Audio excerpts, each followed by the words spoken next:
Chapter 861. Ethan hugged Olivia in silence. He had no intention of forcing her. "Miss, now that things have come to this point, let's leave other matters aside. We can talk about them later. Now, we gotta solve your situation.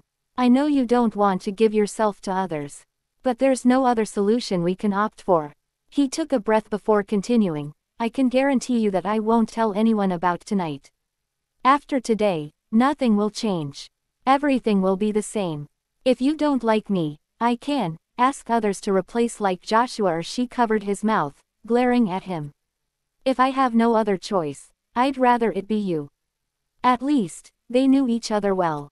However, she didn't want to take it that far. Unlike her words, her body was following her instinct, grinding against his. Hugging the man's waist no longer satiated her need. The urge to proceed to the next step was killing her. Images of intertwining with Ethan on the bed flashed across Olivia's head. She wanted it so badly.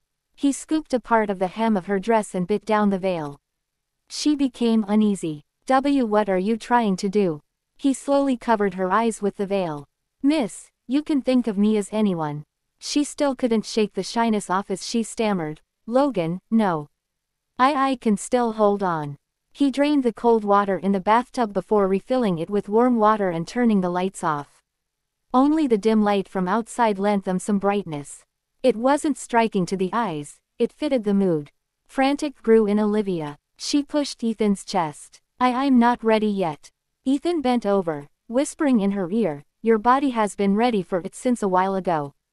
It's just that your heart isn't ready yet. Don't worry, I don't want your heart." "Like a demon," he said in an undertone, trying to open her up. He cupped her cheek gently, and that simple move made Olivia tremble uncontrollably. Her eyes were covered, she couldn't see anything. Darkness consigned her to uneasiness, yet it was the best prompt to feel the mood. She didn't know what she should do. She grabbed Ethan's shirt with one of her hands while the other was fluttering around. She touched his mask, which was cold and hard. He prompted, "Take it off for me." The man's voice sounded more attractive in the dark. It was so low that it reminded her of Ethan. Olivia thought that she had gone mad for still thinking about that man at this moment. She reached out to the back of his head to untie the ribbons. The mask dropped into the water, and water droplets splashed against her skin. She could feel Ethan's gaze on her. Don't look at me." "Okay, I won't look." He knew that she was almost losing control. Her rationality was still battling against her instincts, attempting to prevail over the latter. Therefore, he wasn't in a hurry. He didn't want to put her under pressure or make her uneasy when it came to this kind of matter.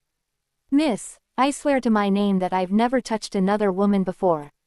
Olivia's cheeks were burning. She felt that she was on fire. She honestly didn't care about his past. Her sole wish was to leave, but her body wrapped itself around his. Her instinct was telling her to take it to the next step. The strings of rationality were tightening. She bit her lip, and a helpless sigh brushed her ear. He touched her lips. "Don't bite it. It hurts me to see you do that." Chapter 862. Don't bite it. It hurts me to see you do that. An image converged in Olivia's mind. Back when she first dated Ethan, she hadn't had sex before. Thinking that it was embarrassing to moan, she bit her lip every time to stop herself from moaning. Until that one day, Ethan raised her chin from behind and said those words. She could still vividly remember how crazy that night was. Now, Olivia didn't know how enticing she looked right now. Her eyes were covered by the silver veil. He lifted her chin, forcing her to raise her head and reveal her neck. The messy dress drooped from her shoulders, exposing her fair arms and sexy collarbone. The glitter shimmered under the light. Slowly, Ethan bent over to kiss the lips he had been missing crazily all this time. Olivia's first reaction was to avoid his kiss. After all, he was conscious right now. How could he? She placed her hands against his chest, feeling the warmth seeping from his body before warming her palms. She wondered why the way Logan kissed was similar to Ethan's. She had never shared a kiss with another man. She simply assumed that kissing felt the same regardless of who it was with. To explain the delusion. Grogginess left her head in a mess, and she couldn't care less about anything anymore. All she did was leave it to her instincts. At that moment, the person in her head was still that one man. Unlike the heated intimacy in the bathroom, the situation was different outside. It was the first time the ship encountered such a predicament since its opening. After the auction, Flora stormed into her room and shoved the tea set off the table. "What are you mad about, Flora? We should be celebrating. It's freaking $34 million. I bet the boss." She threw a teacup in his direction. "Shut up. Why can't you find out anything about that guy? How can an ordinary person cough up $30 million? I've looked into it, Flora. I've shown you Logan's information. He's penniless. He worked as a loan shark at casinos and became a fighter before this. He grew up in a poor village. Impossible. That aura would never come from an uncivilized person. Not even the mask could hide the sophisticated air around Ethan. Obviously, it was a rich man with a strong background. He couldn't be a random fighter. It must be a fake identity, then. We can't find out anything immediately anyway. Calm down, Flora. He's just another man. If this doesn't work, we can figure out something else. Don't forget that this is not his territory." Flora crossed her arms, looking at the man coldly. "Fine, tell me what to do to let the steam off." "Easy. We just need to." Before he could finish, they heard a whirring sound coming from above. A helicopter. Where did it come from? Flora grew uneasy. She wasn't in the state of mind to care about other things. Instantly, she opened the door and ran to the deck. There was a light coming from a helicopter. 1, 2, 3. There were over 10 helicopters flying in the middle of the sea at the same time. Such a thing had never happened before.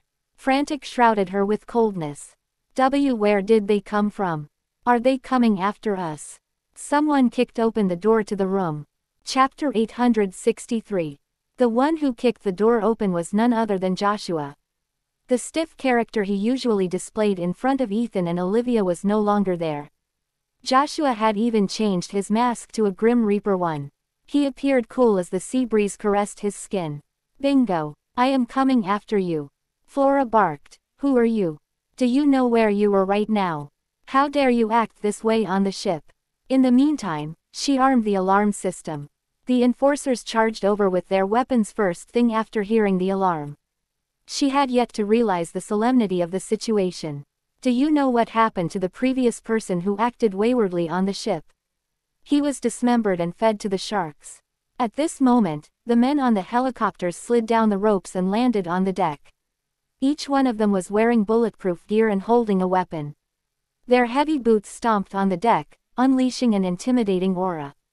The majority of Flora's enforcers had their hands stained with blood. They could easily go against an ordinary person, but they stood no chance against mercenary soldiers. Gunfire, screams, and the sound of fists punching at the air happened at once. Flora intended to escape, but Joshua had informed someone to block all exits. Even the windows were surrounded. "This way, Miss Colt." He stood by the door. "What are you trying to do? Do you know whose territory is this?" He sneered. "That's not important. Attack." Everyone charged at the enemies, and the game started. They barged into the rooms where illegal sex deals were made. "Freeze. Hands on your head and get to the corner." The guests, who didn't know what was going on, did as they were told. By the time they registered the situation, they recalled the fact that they were at sea. There was no other way for outsiders to come. Furthermore, the incoming people weren't wearing police gear but mercenary outfits. "Who are you?" A fat man confronted them. "Whose orders are you under?" He was ignored as the sound of cameras flashing didn't stop. The perverted Kelvin barged into a room while a steamy moment was going on. He looked at his watch. Quote, "Bro, do you call yourself a man? You didn't even last for a minute." The man shouted. Brent, who bypassed the area, smacked the back of Kelvin's head. "Get back to work. Don't waste your time on such filthy scenes." "Fine." Kelvin took a photo of the couple and even gave them a peace sign cheekily. Needless to say, his face was covered, so no one recognized him. Ethan's men were taking photos for evidence so that he had something over the enemies' heads when they wanted to come after him. Kelvin was in a rather good mood. Ethan had always told them not to cause trouble all this time. But they didn't have to hold themselves back tonight. Brothers, enjoy the night to the fullest. Kelvin was livid upon learning that the owner of the ship was Ethan's enemy, as well as the fact that it was a trap for Ethan. When Kelvin saw expensive decorations, he smashed them onto the ground. If he couldn't destroy them, he would at least leave scratches with a knife. These people were everywhere on the ship. Other than hurting people, they had done every immoral deed possible. If Olivia witnessed the scene, she would have taken them as pirates. Alicia woke up due to the commotion outside. "What's that noise?" Joshua comforted her gently. "Don't be afraid, Miss Alicia. It's just a bunch of drunkards. It'll end soon. Mommy, don't worry. Uncle Logan is with her. She'll be fine." Not even a mosquito could fly near Olivia's room. The night was bound to be a lively one. Chapter 864. The man on the rooftop of a skyscraper, which was located far away from the ship, was watching the incident transpire on the vessel. When a worried Reese contacted him to tell him about the helicopters, he had been celebrating the occasion because he had finally caught Ethan's fault. Let them be. The merrier the better. Reese wondered, as the boss drunk. How could he say that? It was worth sacrificing a ship to take Ethan down. Yet, Ethan's backup was unexpectedly mercenary soldiers. The man's expression changed almost instantly. Ethan didn't wield his military authority. In other words, the man couldn't prove that it was Ethan on the ship. Stop them. Hurry. It's too late, sir. The call ended with a scream. Anxious, the man turned on the surveillance footage, only to realize that someone had broken the surveillance cameras. The positions of the surveillance cameras were compromised. It wasn't a coincidence. A few days ago, Ethan had set his plan into motion when he boarded the ship. Only then did the man know that he became the prey while setting Ethan up. This round, it was the man's utter defeat. The last surveillance camera was broken by Kelvin. He even showed his middle finger at the camera before stomping it, mocking the man. Next, he crushed it with his foot. The surveillance footage turned pitch black. The demons were reveling on the ship, but the man couldn't do anything about it. He had fallen for the trap. Frustrated, the man flipped the Ursa Tower on the sandbox over. Over 10,000 toy blocks were destroyed, and the red wine splattered across the floor. It was as though they were gloating over his defeat. It had been years since he confronted Ethan. They had been testing each other and launching attacks. This was the most miserable defeat to him. Back then, Ethan didn't find out anything despite boarding the ship personally. Yet, the man gave the game away himself tonight because of Olivia's incident. Ethan seized the chance to ruin the man's territory. Now, the ship was in chaos. The man couldn't do anything about it. He didn't show up, so how did Ethan guess that it was him? On top of that, if that man showed up right now, he would be revealing himself to the public that he was the mastermind. He thought, well, I received $34 million from him and yet I lost billions of dollars. He chuckled out of anger before downing his drink in one go. Still, it was not like he didn't know anything. Before this, the man couldn't do anything to Ethan because the latter didn't have a weakness. The man shifted his gaze onto Olivia's photo. Now, he was confident that she was Ethan's weakness. A man with weakness was no longer invincible. The man vowed to make Ethan pay back for tonight's deeds in multiple folds. Olivia wasn't aware of what was going on outside, let alone what she had gotten herself into. She heard some screams outside and wanted to check out the situation, but Ethan held her waist to bring her back to him. The pleasure filled her head to the brim, putting other thoughts at the back of her head. Her eyes were covered, so she couldn't see the man before her. All she could do was to wrap her arms around him, orgasming again and again. Later on, she slowly lost her rationality.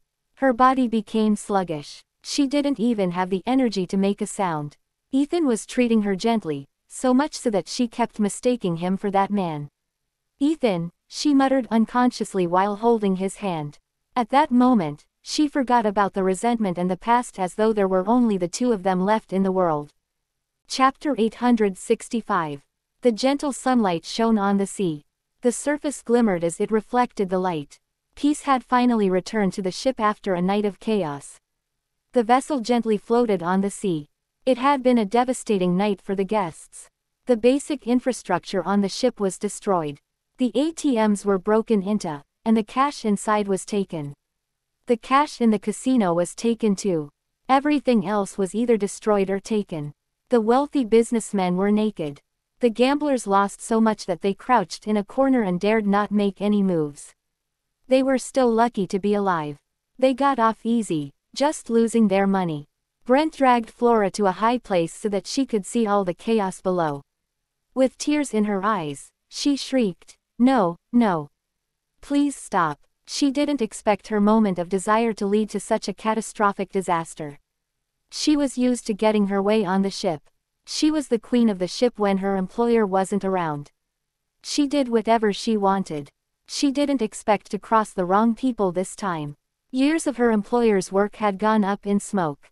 She prostrated before Brent and begged, "Please stop it. Please. I was wrong. I apologize. Kill me instead. Throw me overboard. Please don't destroy the ship." Flora finally realized that she had crossed a very important man. He was someone who wasn't afraid of her employer. That was the law of nature. The strong had power over the weak. Brent snickered. "Did you ever forgive anyone's wrongdoing against you when you were in a position of power? We tried to settle things privately with you. Did you even spare us a thought then?" Flora slumped to the floor, at a loss for words. Brent was sneering under his mask. "You didn't. You only had one thought in your mind: revenge. You even brought an innocent woman and a child into it. Do you know?" Brent sighed, adding, "My employer let you go easy because you're a woman. He just gave you a taste of your own medicine. But you forced him to do this. Do you know what the woman and child mean to?" Flora shook her head frantically. "I didn't know that. I really didn't. Did you ever think this would happen to you when you lord over other people? You and your employer deserve everything that's happening here today. Take a good look as the ship falls into ruin." Flora wailed. "No, it doesn't feel good to have someone in control of your fate, right? Don't forget this is what you did to a mother and her daughter a while ago. Did she not beg you to let her child go?" Flora recalled Olivia's face. It was true. Olivia had begged her with a sad look. "What did you do? Did you even think about sparing them?" "You didn't. You drew it up to their misfortune. They were just the sacrificial lambs for your revenge. You wanted to use them to appease your anger." Brent made his conclusion coldly. "You're just reaping what you sowed. Feel this pain of helplessness and never forget it. You did this to yourself." Flora couldn't do anything but watch as her life's work was destroyed. Her bitter tears flowed from her face and dripped onto the deck. Chapter 866. The mercenaries took everything of value on the ship and left.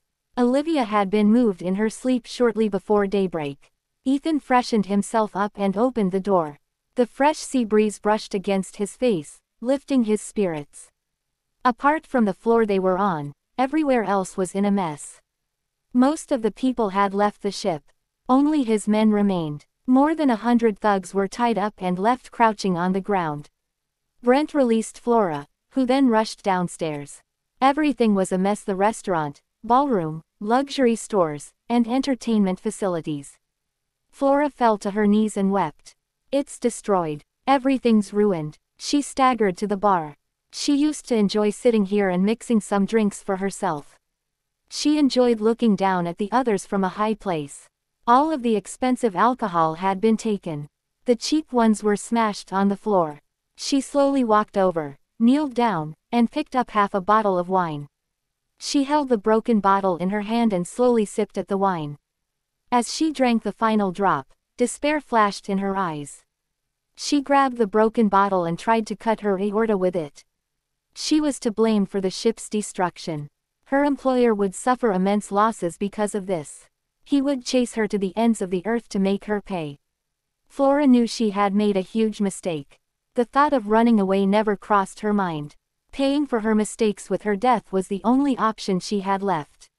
Suddenly, a gunshot rang. A bullet shattered the broken bottle she was holding. She felt her hand go numb before the bottle fell apart. Flora looked behind her in a daze. Ethan was standing behind her.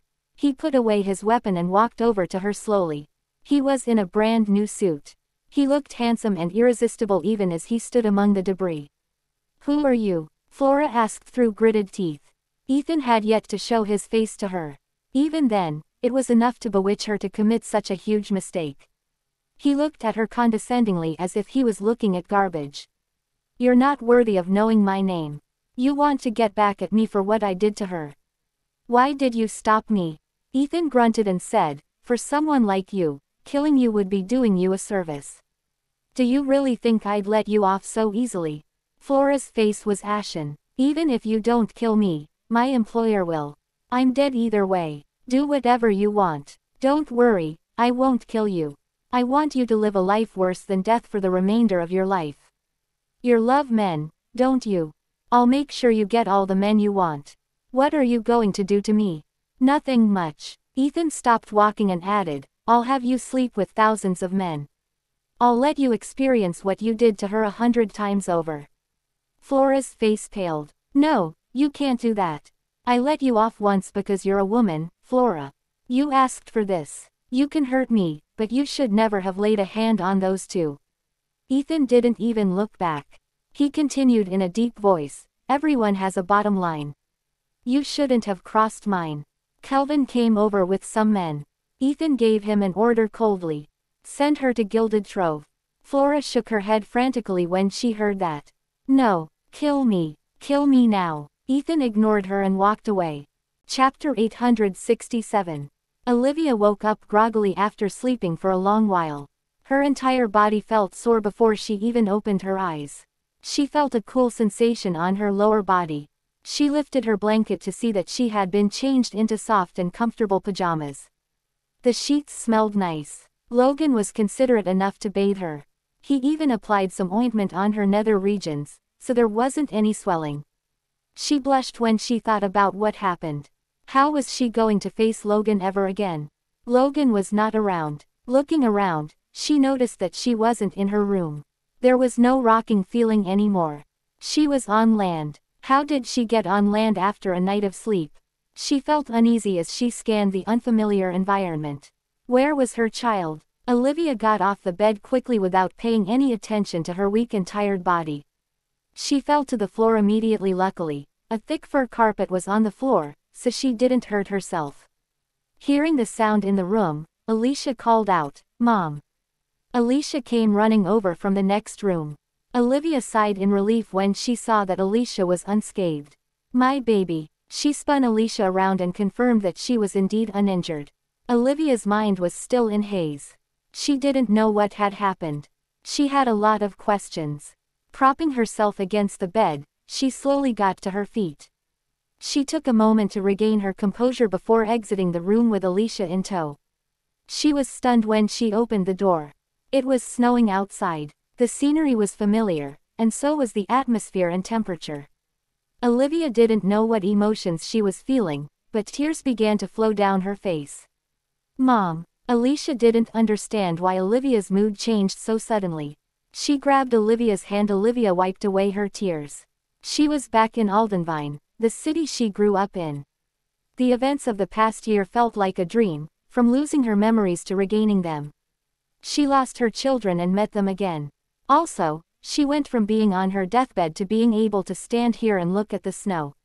Only she knew how hard her life had been in the past year. She reached out to catch a snowflake falling from the sky. She was already a 23-year-old adult, yet she was bawling her eyes out like a child. I'm back. I'm finally back. Miss Fordham. Joshua's voice sounded. Olivia wiped her tears away. I'm sorry. I lost my composure for a bit. I got too emotional. No one would understand how she felt. She had gone through so much in a few years. Looking back, her life had been wrought with misery. It's okay. After she collected her thoughts, Olivia asked, Where's Logan? What happened? How did we get here? Joshua said, I was about to get you up to speed. Don't worry. I'll answer your questions one by one. Olivia nodded. Okay, I'm listening. After you were taken, Logan tried his best to get information about your whereabouts. After he found out where you were, he contacted Mr. Rogers and borrowed a huge amount of money from him. Mr. Rogers also asked his friends for help as a contingency. He spent a small fortune hiring mercenaries, who saved us from the ship. We got to the city on a helicopter. By the way, this house was arranged by Mr. Rogers as well. He said you had lived here before. Keith did all that. Chapter 868. Joshua's explanation sounded bulletproof at first, but Olivia had her suspicions. The amount required was over $300 million, not $3,000 or $30,000. Besides, no one knew how high the bid was going to get. The money Keith had to lend would be more than $300 million. Keith's family was well off, but he came from a family of doctors.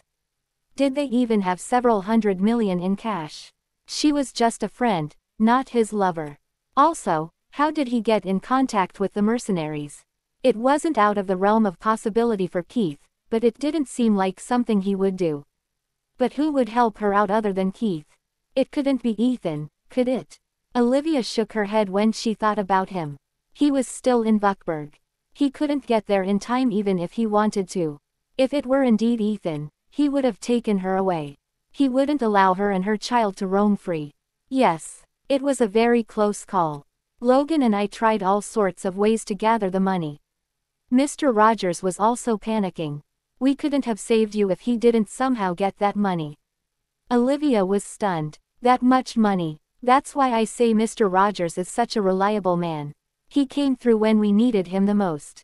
In the situation you were in, we probably couldn't have saved you if someone else won the bid on you.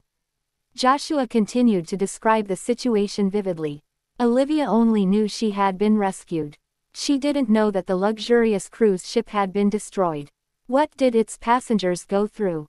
Ethan, vengeful as he was, gave every man who spoke ill of Olivia a beating. They would be bedridden for weeks after they got off the ship. Where did Logan go? Olivia finally asked. Joshua scratched his head and said, Logan told me that his agreement with you was he would leave when you arrived somewhere safe, Miss Fordham. He told me to keep you safe.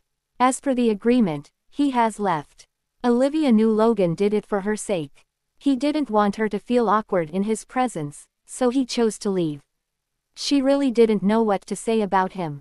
Sorry for the trouble. You don't have to be so courteous, Miss Fordham. I'm very close with Logan. Besides, I get paid helping him take care of you. It's a good thing for me too. Olivia took her phone out and called Keith. She needed some answers. Olivia, how are you? Are you okay? Logan contacted me out of the blue last night. I didn't know why something so horrible would happen. It was so scary, Keith said in a gentle tone. Was it really Keith who helped her out? How did you manage to come up with so much money? I borrowed some from the Tuckers. Money doesn't mean much compared to your safety. Olivia frowned. Give me your account number. I'll transfer you the money in a bit. You're in Aldenvine now. Ethan will know if you move the money. I don't care about that. I can't hide forever. I can't just let you spend so much money for my sake. It's not a couple $100 we're talking about. That was a huge amount of cash. It could cause Keith's family business to become illiquid. Or if he had to borrow the money from loan sharks, he would incur a lot of debt based on interest alone. Besides, Keith took care of the expenses in the 6 months she was recovering from chemotherapy. He also arranged everything for the cruise back to Aldenvine. They were not even relatives. He was also not running a charity. Olivia had been feeling bad about relying on him so much. It's fine, really. Your safety comes first. Give me your account number, or I'll just bring the money to your house. Chapter 869. Keith sighed. All right, I give up. I'll send you my account number in a bit. Take care of yourself. Will do. Keith, thanks for your help in the past year, Olivia said sincerely. If not for him, she wouldn't be able to get to where she was. She also wouldn't have been reunited with her daughter. Compared to the life filled with despair that she previously led, she was already in a much better place. Keith was at a loss for words. He didn't know how to explain his situation. You don't have to thank me. I didn't do much. Anyway, stay safe out there. Keith's palms were covered in sweat when he hung up. Irene leaned over and asked, how was it? Did Olivia get suspicious? I don't think so. After all, she probably doesn't know who else could have helped her other than me. Irene sighed in resignation. I feel bad about lying to Olivia. She'll be so sad if she finds out we lied to her. That damned Ethan. How did he find out Olivia was still alive? Thinking about it sends shivers down my spine. That man is too manipulative.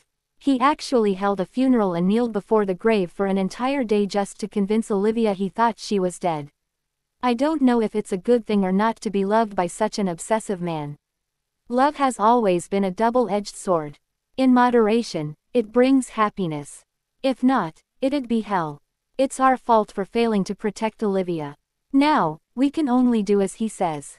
Keith was dumbfounded when he received the call in the morning. He thought they had fooled everyone, but Ethan had known about what they were doing all along. But he isn't taking a forceful approach this time. I hope he has really learned his lesson and will treat Olivia better. Keith sighed. I hope so too. Then, he took out his phone to contact Ethan and tell him about Olivia's demand. Ethan was relatively courteous when he talked to Keith. He provided Keith with an account number. Then, he thanked him sincerely. Irene sighed in relief and scratched her head. So this is why everything has been going our way this year. My mom's business has been doing very well. She received several large orders. I thought it was just pure. Keith also thought about his relatives who were in Arlandia. Especially his father, who had called him several times recently. He seemed to be in high spirits. Ethan was a great ally to have but a terrifying enemy to go up against. At the moment, Keith and Irene's hands were tied. They could only pray for Olivia's safety. Ethan was on an unnamed island near Aldenvine. Other than to soothe Olivia's emotions, there was another reason why Ethan left her side. He had a lot of work that needed his attention. So, he was busy taking care of that. Kelvin took off his mask. He had a bright smile on his face. I bet that man must have seen the state Chernow is in by now. The ship is completely worthless now. I destroyed everything I could get my hands on, Kelvin said. The boat's value isn't the most important thing. This incident has caused him to get on the bad side of everyone on the ship. Some of them are bound to go after him. Even if he manages to get another ship up and running, the customers won't trust him again. His business is completely ruined. Kelvin smiled and said, we spent a few $100 million to cause billions in damages. It's totally worth it. The most important thing is I don't like that brat. He's always plotting against you. This should humble him a bit. I hope he learns his lesson. Ethan wasn't as optimistic. He looked into the distance and said, he's not so weak that he would back down with just this. He'll definitely try to retaliate. Chapter 870. Kelvin's smile faded. Mr. Miller, are you saying he might come after you? He would have guessed my identity because of Liv. Do you really think he wouldn't do anything after I caused him such great losses? He'll definitely try to hit me where it hurts. Mr. Miller, Mrs. Miller is your Achilles heel. He'll try to hurt her. Ethan had a troubled expression on his face. Back then, I married her in secret because I was afraid my identity would be exposed and it'd bring trouble to her doorstep. In the end, her identity was still exposed. Those people even hold some power over her.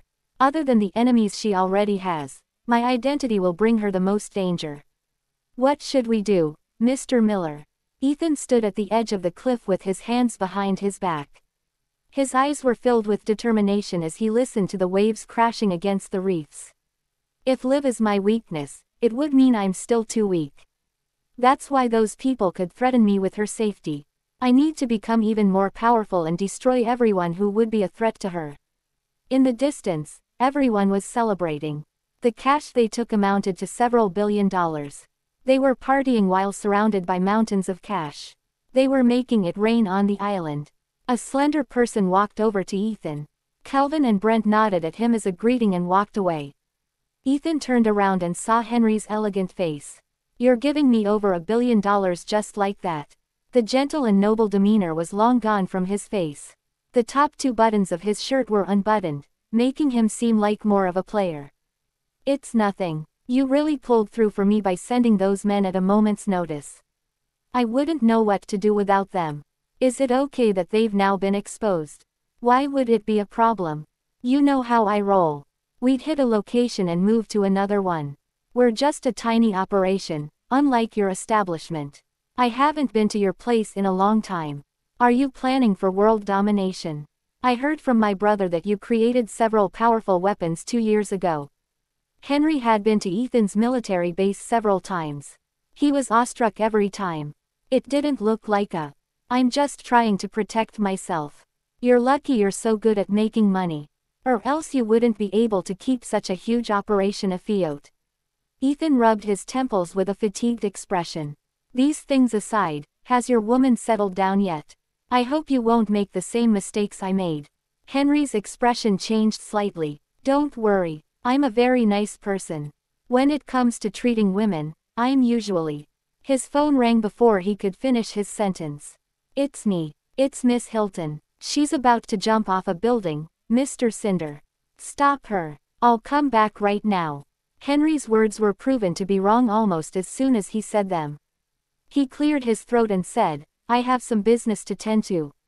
I'll be going back. Feel free to call me if you need anything. Looking at him leaving frantically, Ethan called out, Everly is a very headstrong woman. You should tone down your temper a little, or you'll regret it when you end up like me. I know that. The world was silent once again. Only the sound of nature could be heard. Ethan lay down on the grass and looked up at the starry night sky. Liv, he murmured. If he could start over, he would never treat her the way he had. People like him had all the power and authority. They always got their way. But in the end, he couldn't even keep the woman he loved by his side. It was laughable, but such was life. Even if one was rich and powerful, not everything would go one's way.